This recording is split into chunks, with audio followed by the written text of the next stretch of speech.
Nataka kusema hapa maneno kuanzia chini mpaka juu. Chairman, unisamee kidogo, kwa maana nimesikia Musalia amekuja hapa ameongea maneno kwa sisi Panyako, na mimi nataka nimpatie majibu. Namna hiyo. Tuna mtu mwingine anaitwa Faruku, mtu aendi shule achasoma, amekuja hapa, nataka niambie nani ampe kidi ya kuja hapa Malaba kwanza kuongea na sisi. Mmejua Faruku ni hapa kwao, si ni nandi?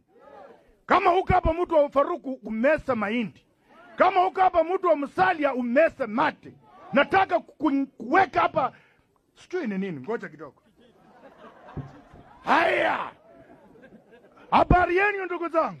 Kwa machina naitwa Wycliffe Chikamai, mtoto wa Papa Wandika, na machina yenye naongelea naitwa Kabakali au naitwa Mwalati. Namna hiyo.